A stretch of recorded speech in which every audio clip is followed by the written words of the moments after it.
we bring it to a GAAP basis, but it's being accounted for on a cash basis. In addition, that fund had a small deficit, and I just say that because a few years ago that fund did have a deficit with its previous vendor. So you might want to watch that as far as where that fund is, how that fund's doing each year. So as a Board of Finance, you say you ask one of the things you'd as a recommendation, you probably might want to find out what's the status of that fund as of March 31st to see if it's holding its own or if the deficit has grown. This is also a repeat finding.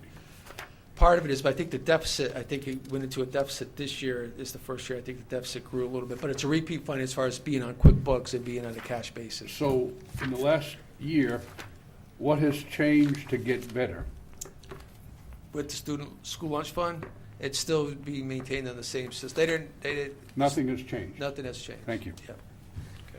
Is that a requirement that it be on a cash basis for the purpose of No. grant reporting? So it No. can be done in another system, so it'd be easier to No, I just think, project the... the school lunch fund is a little, I mean, it is, you have free and reduced lunch, and it's driven by, head counts and things like that, as far as you ask for reimbursement. That's usually done outside of the financial software system. That's, there's many programs out there that do that for boards of education. But really, being on a decentralized account, you don't get it, no one has the view of it. So the more centralized you get, the more internal control you get. And even if it's only read-only access, those are the type of things that you're looking for. So as we go forward and moving and getting everything on one plane, those problems will kind of eliminate themselves. And even if you only have read-only access, which is what see it. Andy would probably have, but that's what you would see as you go through the process. Scott, that lunch fund then is handled by what, the central office at Board of Ed? It's over at the Board of Ed, yep. Okay. And it's, you get federal and state grants that come in and fees that account for the activity in that fund. Now, that fund, by statute, any money that's earned by that fund stays in that fund. So that there's not, if it had a small surplus, that would not be town funds just because of Right. the nature of the federal and state activity that's in there. We talked about fund balances and the closing of the system, and that's really a product of there. Purchase orders, this is a repeat too. There are still some departments out there that will order prior to initiating a purchase order. Unfortunately, it's not uncommon to see that, but you do have a purchase order policy in there, and it should be followed. And the protection there is a budgetary protection, a vendor protection, making sure the vendor is an approved vendor and things of that nature. So as you have a policy, and it should be followed. Education grant funds, again, that's another fund that we have to adjust to the GAAP basis of accounting. As money comes in, it's only earned as you spend it, and so you could have a receivable or you could have a deferred revenue based on the timing of when that money comes in. We have to make adjustments to get that to the GAAP basis also. The general ledger itself, I've talked about this already this evening. Just I guess just to sum it up, Anna really has one line on Board of Education, and at the end of the year, all the detail is kept on a system at the Board of Education, and then at the end of the year, between the grants funds and the regular operating fund, there's a reconciliation process that has to go through to make sure where the money was dispersed and how it was all tied out. If you did share the same system, that reconciliation process would go away because you'd be on the same system and adjustments would be made. Now, there would be protections on each of those systems as far as who has rights to post to. You'd set up those protections, but they would save a lot of this year-end manual activity that takes place. So that was my report regarding control deficiencies and significant deficiencies within the town. And you can see what's generated. I think there's just a lot of manual type activity that has to go on to close the books. And I think, as you get further along with more sophisticated systems, a lot of that manual activity will go away and you'll gain some efficiencies within that closing process.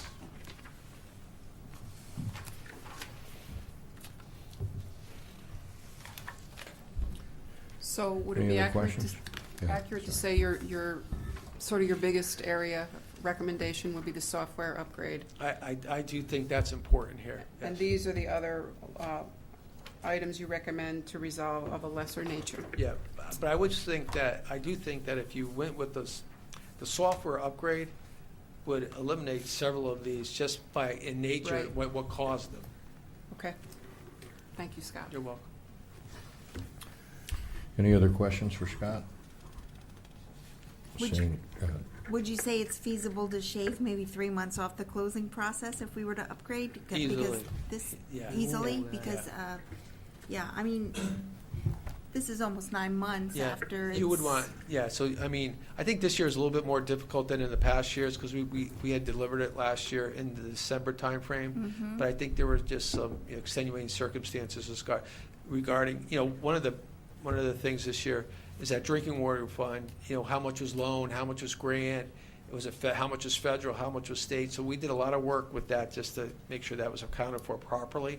So that was one of probably the bigger obstacles that we went through. But there were some closing entries that I think caused delays too, so. Is there a state regulation or that mandates when the book should be closed for a municipality? Yeah, How long do we have? they give you 6 months to close them, and then they give you an extension.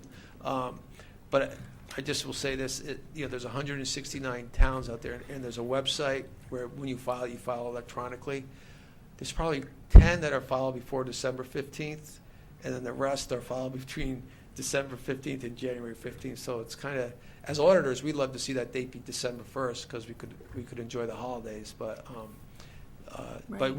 I would think with the system, the goal should always be to meet that deadline, and we had done that the last few years. Just this year, I think the closing activity and the number of adjustments just were a little bit more difficult than in prior years. Mhm. Okay, thank you.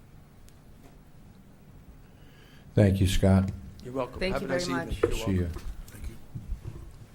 you. Okay, moving along, we have the report from the First Selectman. Mr. First Selectman, Hey. welcome back for a short stint.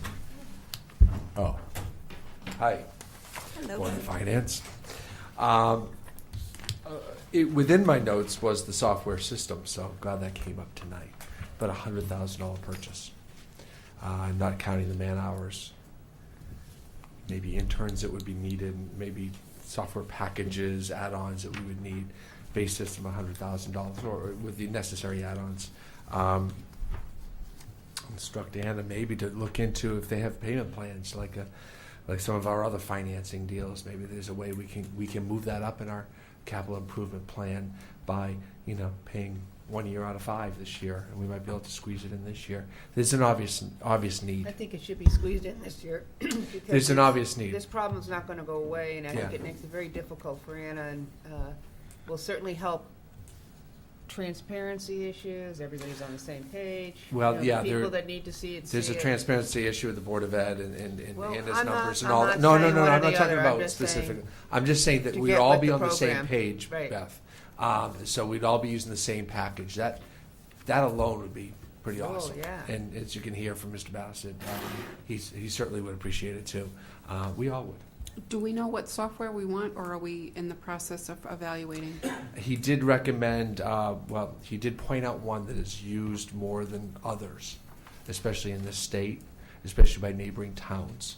I have it in my office. There are others, there are several, and he can't recommend one specific one, but he did point out one that is used by many municipalities of our size and in this area, that, when you get into the user group thing, when you get into... Anna probably would know with the finance director meetings, right? Correct. So... What's in, what's out. Exactly. So we'll move that up on the list to at least review and see if we can move that into the capital improvement plan. We have one more meeting before we close out, and we'll take a look at the financing when it comes to that. The Gateway project had a major water leak. You may have read about it in the paper. It wasn't necessarily weather-related. It wasn't a pipe burst in that nothing frozen broke like it would happen in our basements. It was just two pipes that were not fitting properly together. They kind of just separated as they were charging the system, as they were bringing the pressure up. But the pipe was a big pipe, right? I mean, it fed all the big water pipe. for the, Big yeah. pipe, yeah. 12, 6, I don't know how big, but very big. It was the main source coming into the pump house. We did not take ownership of the water system, the utility yet, so it's still on the water, on the Gateway project. They have insurance for that. They're all working those things out. But, that room, every department head that would be related was up there by 7:30 that morning.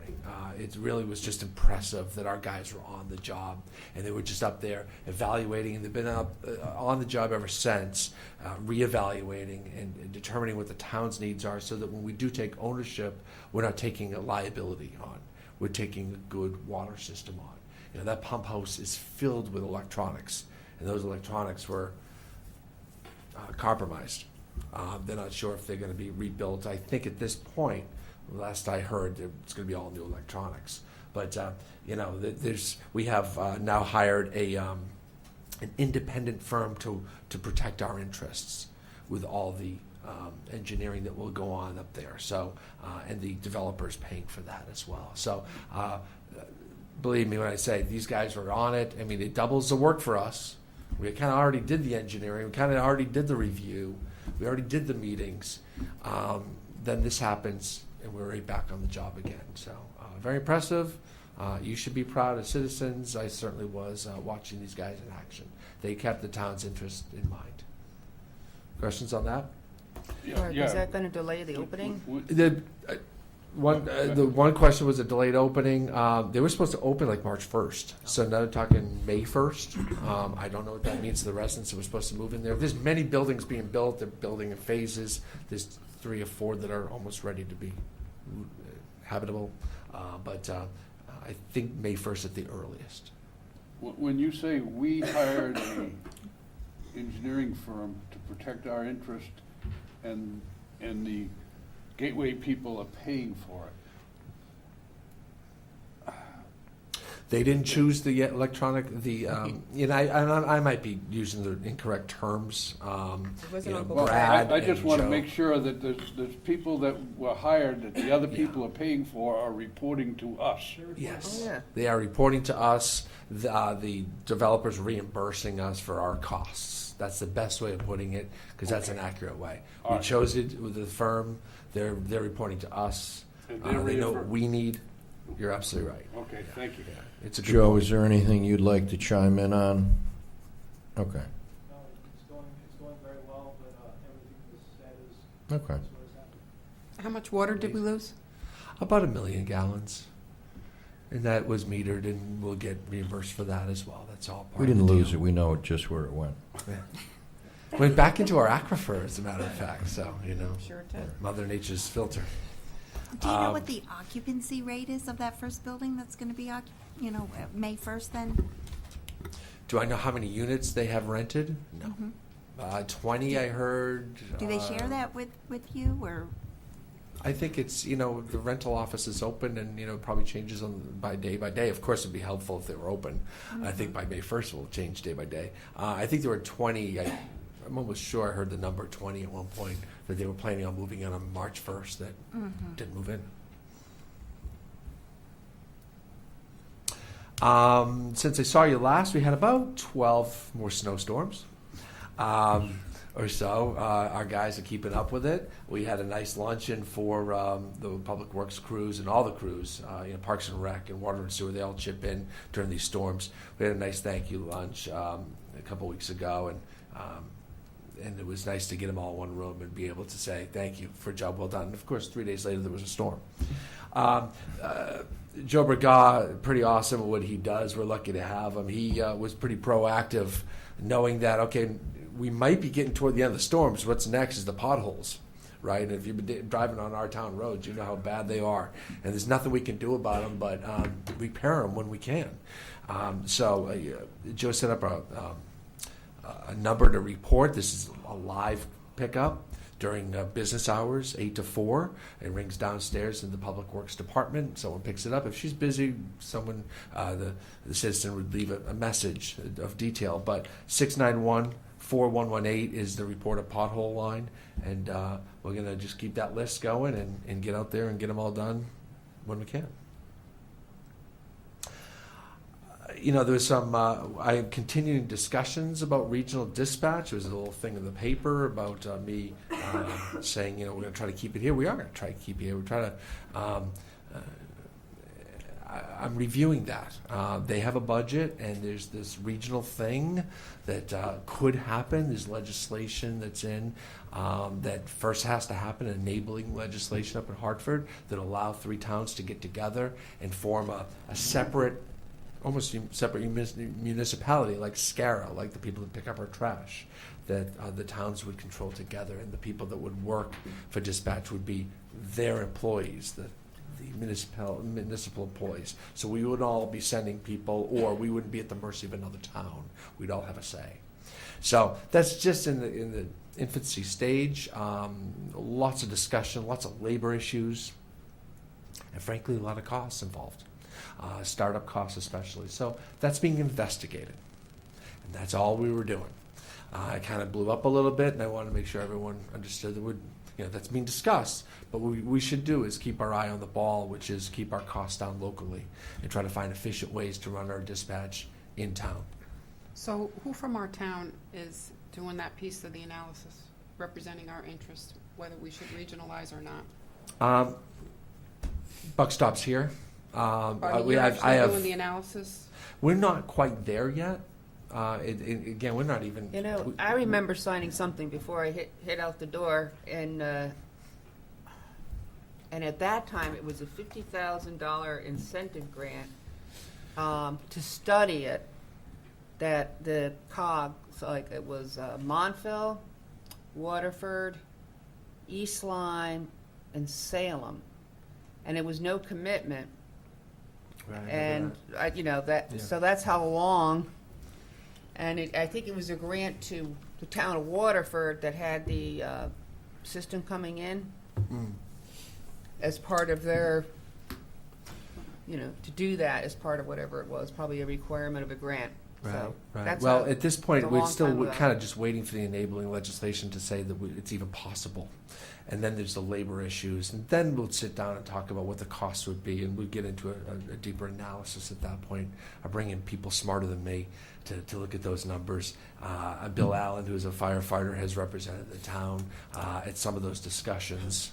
But discussions versus analysis versus savings versus costs. We're far down the road, and I would predict 2 or 3 years before that would be able to be started up. So we're talking another 1.5 to 2 years before you're really getting down to the nitty gritty. And in the meantime, again, and I hold my word is true. Try to find ways to keep it here, because our dispatch does a whole lot more than a regional dispatch would. It also all our video feeds from all the cameras in town go there. Our water and sewer alarm systems go there. So when a tank is losing pressure, or if there's a water leak, or there's all the alarms are dispatched. They also we kind of have a hometown dispatch. If something's going wrong, the phones get picked up and they call. Dick Morris, the first selectman, the police department. They pick up and call, and that doesn't happen if you're in a regional situation. So we're looking at what can we live with, what can't we live with. But again, my focus this year especially is to find ways to keep it, make it more efficient, and keep it as good as it is. So just kind of wanted to bring that up. It was certainly in the paper. Resident State Trooper Program, you read it in the paper, you're going to see it in your budget. The state is putting an added burden onto towns that use the Resident State Trooper system. We pay about 70% of the cost now, and the governor's budget calls for us to go to 100% of the costs. That will be about a $45,000 increase in our Resident State Trooper costs. So we'll move to about a $200,000 cost just to have the Resident State Trooper here. That said, I'm starting a subcommittee. I have a couple of people looking again at rough analysis right now. What are the costs of going independent? There's been You'll go in the file cabinet. It started in 1988. Well, you know what? 86. Sorry, you're right. Appreciate all that there. work, Beth, but No, this it is started long before me. I think Gary Orfis was on some committee then. I appreciate all that work, Beth, but this is 2015. We got to know the exact cost today and what that would be. And there's new there's new statutes and there's new things that But we have I to think do. there's a lot of rich New information in there. There sure Don't do is. another study again about. No, I won't Let's get pay to the for a cost. study. There's towns that are already doing those studies. I can tag on to Ledyard and Montville, who have deep studies right now and just ready to pull the plug on that resident state trooper program. So we can borrow their And intelligence. they have their rules and Well, procedures you can borrow. This We isn't already have sliding that. to, I was up at the Capitol Friday, and they were taking testimony at Revenue and Bonds, so there's many towns, especially out in the northwest sector, that I think this is a much more critical issue, so Right. I don't think this is It's their necessary. entire budget. Yeah, I don't think this is a slam dunk by the governor, but Right. clearly there's many other municipalities and communities that are expressing their. We're heading in that direction anyway. We're a town of 20,000 people almost. There might be, it might be time to just 'Cause I review think that the again, original if not, intent and make was an for small analysis of towns. it, but at least review that again. What does it mean to go independent? What are the costs? What are the benefits? What are the deficiencies in doing that? So we're in the process of just kind of opening that discussion again. You can just update all from 19. I'm just saying, get new numbers, but it's all there. It's almost just as easy to ask the question and get it. But yes, I know it's there, and I've looked at it. I appreciate that. I don't know if you've been training. I know there's a lot of snow, but the Niantic road race is a week from Saturday. It's a big draw, and it gets bigger every year. Get on down there on May 5K on, and a s- wee bit more. on May 20. No, sorry, we're in March, right? March 21st. So a week from Saturday. I too Make sure there's EMTs down there for us if our board Yeah. shows up. I too received a request from the Samuel Smith House from Marvin Shutt. I had a discussion with him. I told him I didn't know that there was a budget, and there isn't, for the Samuel Smith House. The reason being that when we bought that house, we had a firm commitment from the people who bought the house that there wouldn't be a need for income, that they would get their money through donations and grants. And we had a firm commitment from them. I don't think the Samuel Smith House would have been purchased at the time without that commitment. That's just my opinion. But so I kind of said I don't think I can do that. So I didn't put. I don't. Maybe legally I'm supposed to put it on my agenda and then let it go to a vote. Maybe then it's supposed to come to you. I'll check with town attorney on that. If when I get a request like that, but I don't have a department. I don't have a budget. I don't know where that money would come from, frankly. Yeah, but here's the question. If the work isn't done and it's a public property and somebody gets hurt, what's our liability? We're not the owners, right? Correct. No, we There's are. There's The a, owners- you know, and so are we the therefore, owners? do we need a check? Who says that they needed the electrical wires buried at that point in time? You know, so we're going to have that discussion. You know, did they have a budget? Was it approved? Was it work that you approved, that we approved, that the commission Mark, approved? when they used to come in from the Board of Selectmen, what's the ownership arrangement? Is it Town owns the property, towns own it? Then and they're to upkeep it. That was the commitment. And then there's a Friends of and Samuel now it's not Smith. happening. Then what would That you do is if the- it were like a foreclosure situation, you were a bank, and the person that was supposed to pay the mortgage stops paying? You're going to Well, protect your asset. I think somewhere you're right, like you said, we need to investigate the liability, because if it's owned by the town and there isn't a lease that states what they're liable for, and face it, they don't have any, if they had any assets, they wouldn't be in here. Our town covers it and its Yeah, insurance yeah, policies, insurance. and they work. The Samuel Smith Commission work as a commission for the town, just like you do, just like I do. So they're covered for E&O and malpractice and trip and fall. There's a Friends of Samuel Smith, which is a private entity, Like the Friends of the 501c3. Smith Harris. They're supposed to, Yeah, right, and they're supposed to be raising money on the side, and that's not a town commission. But we probably need to open up that conversation again. You know, if the roof is leaking, if it's in disrepair, there might be one thing. Maybe there's a separate fund. Maybe it's time to get all the historical properties together. Well, that It was sounds- something Mr. Gee. Formica talked about for a while, and there was different personalities and different interests. But you know, now we have three. and 3 different relationships. So maybe it's time to put one umbrella over all of them and have one controlling body. Wow, I've heard that before. I know. Yeah. But Like now, it's- now we have a group asking for money and there's no money in the budget. Yeah. So I think it's now, worthy of at least putting some kind of subcommittee together, because you're right. As Yeah. they go out there dialing for dollars, there's operating efficiencies if they Yeah. get together. They tell a better story when they're looking to philanthropic I'm a big fan of this foundations. house. If you have an extra $20 or Right. 100, go send it to them. No, they'll get up. They'll get up and going. But you're right. It's it's an issue that I think, like a lot of these things, has been long deserving of a little more scrutiny on. Because even those people, they're all the people that Passionate. They're They're passionate passionate about about their it. Yeah. home. Always I happen. think if we can open up communication and break down some walls, they'll play nice in the sandbox. Then this other part, should reimburse the Friends a sum of $2,800, which represents money that the Friends spent on a grant writer. Should. It wasn't a condition of the acquisition. Certainly not. They probably need a budget and everything like that. I don't know how, but if it hasn't gone in front of the Board of Selectmen, They came in and there's to a different amount on speak this at letter than there was on the delegations. other. Yeah. So I was They thinking, double. gee, did the Board of Selectmen ask to vote on it? Because even if we did anything, we'd have to go back. It's two Right. different amounts. Right.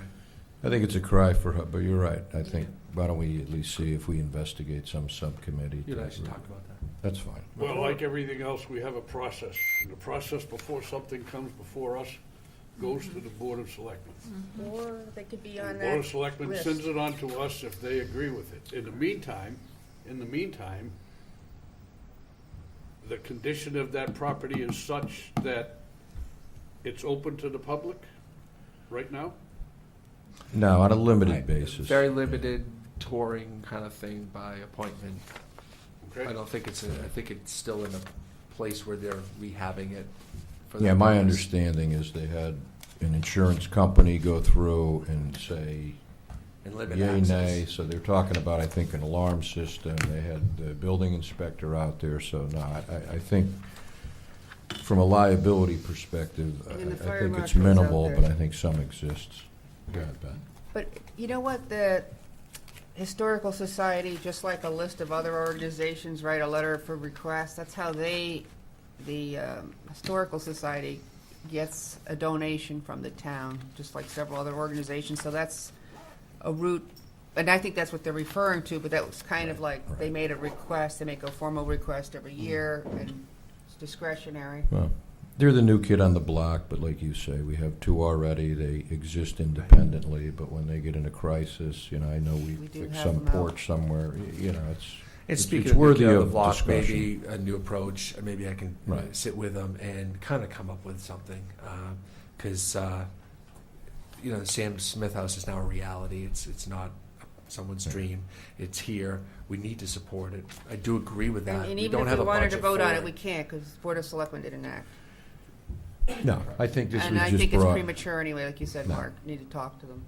I have one other item on my report. We're Go going to ahead. go late That's if I fine. don't. That's The fine. boardwalk is past the Mitchell apartment buildings now, so they're in the home stretch. They're looking at the end of the hole in the wall. They can see the hole in the wall at this point. Snow slowed them up. It's been tough weather out there. It's been harsh. It's been cold, but they continue to pound the steel in, and then they're going to go back and start filling it up. We're still on target for the August opening at this point. How did I do, Lisa, with that? Very It was good. July at the last meeting, but No. Since I've been aboard, it was late July, early August. right. Not gonna make the Celebrate East Lyme Day. That's been what I've. Well, there's heard that since thing the beginning of called January. nature, and things happen. Yeah, but All in all, if you took all that out, it would Yeah. be. thank you. no problem. I actually drove down today to check it out. See, for you knew. Any questions at all? I don't think so. All right, thank you, Mr. First Selectman. You didn't get that tan on our beach, did you? Sorry. Anna? Maybe Good today. evening. So, with the February reports, rather than doing a transmittal letter, per the board's request, I just did it in a spreadsheet format. It's the same information that was included in the letter, but it's in a spreadsheet format. So I don't know if you looked at it, if you have questions. I was going to have a little fun with you and ask you if you could Right. put this in a narrative Right, format. I don't understand it. Can you write this out? I don't understand it. There's just not enough fun in life. I do have some questions, All right. especially on the revenues and expenditure size, less than, and then I see numbers higher than. Yeah, I think you just got your signs Oh, get the backwards. signs Right. backed up. Yeah, it's the other way. So Oh, no, general I- government, look at it including that way. That debt, was me. in 14 was 15 million, whatever. Okay. Oh, so it's $15,124,769 for this year. Would you Oh, guys okay. like to run something concurrent for a while, like our software? So Transitions I'm in interested a- in the board's feedback on this presentation versus a narrative, because does everybody prefer this? It's easier for me to see where there's changes, but I don't know what everybody else thought. What's CY mean? Current year? Okay. Oh, yeah. Thank you for doing this, Anna. I find it more useful.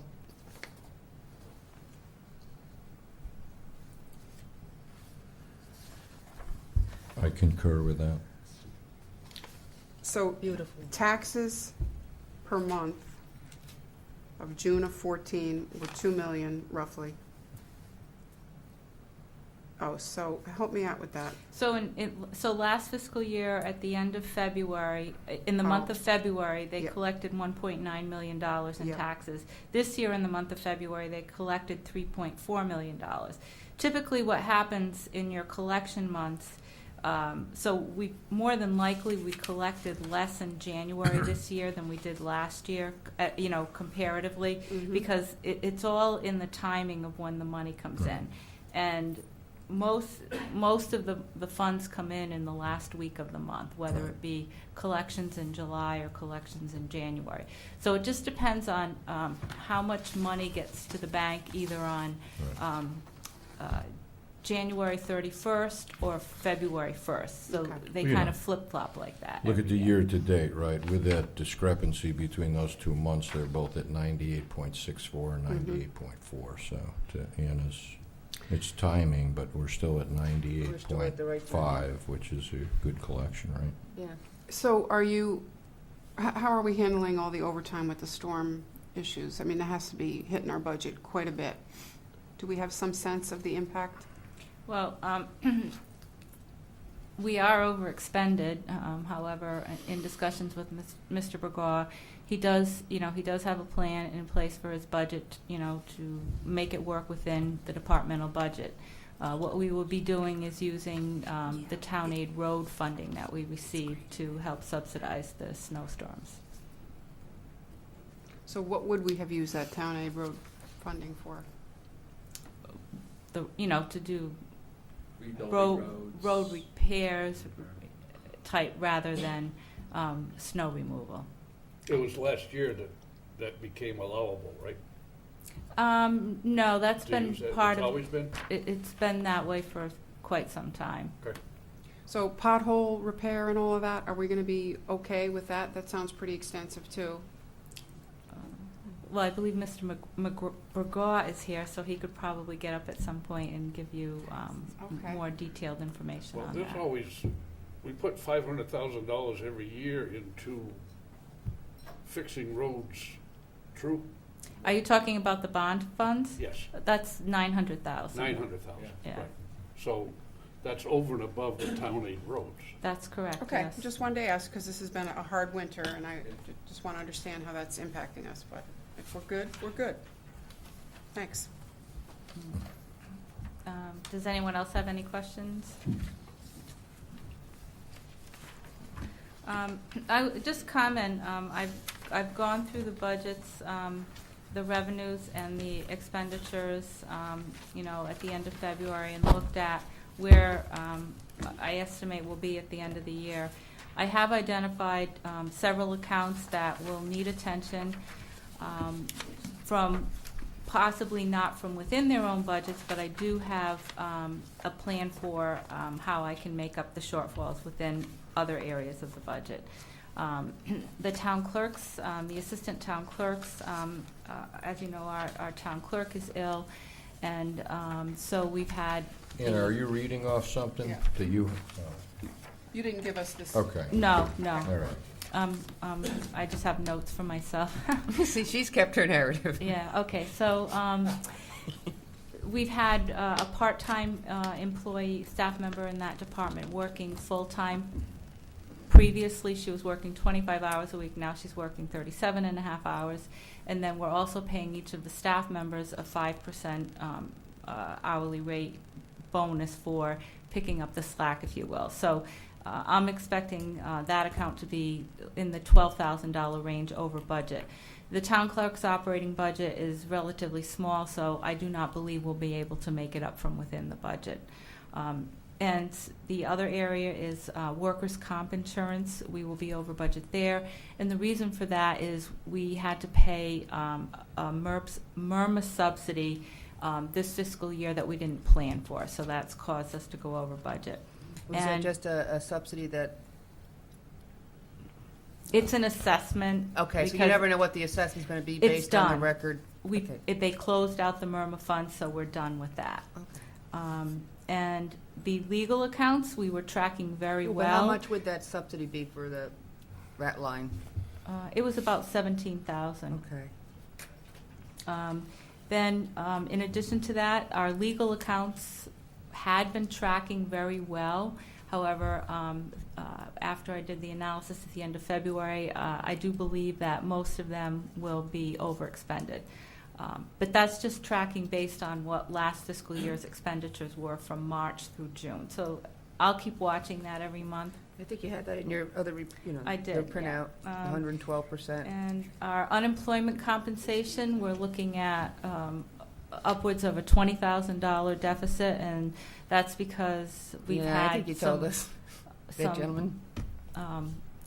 full-time employees that have left our employment and had other work, and now they're out of work, so they keep coming back on our rolls.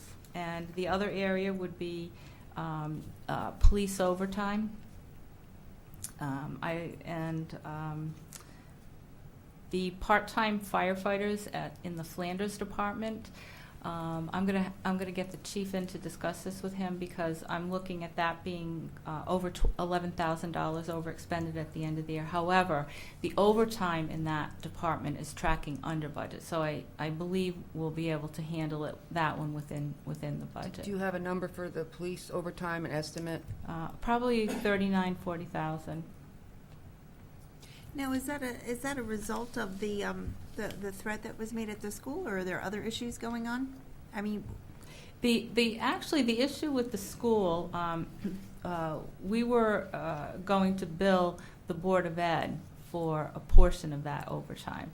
The portion of that overtime that the town is responsible for is the officers doing the investigations. Mm-hmm. But then when school opened up again, we had officers at all the schools, and then we also had, prior to the schools opening, they did the walkthrough with the dogs, and so our officer was used for that, and we billed them for that as well. so my question is does that constitute the entire overage, or were No, there other absolutely not. activities It's happening that we didn't budget for appropriately? Or? Well, what happens is every time we have, we don't meet the minimum patrol staffing, we have to call someone in on an overtime shift. And so that's the reason it gets to that point. So if we have an officer that's hurt, and we had a few that were on workman's comp, et cetera, someone else has to be pulled in with overtime hours to cover that other officer who might be out.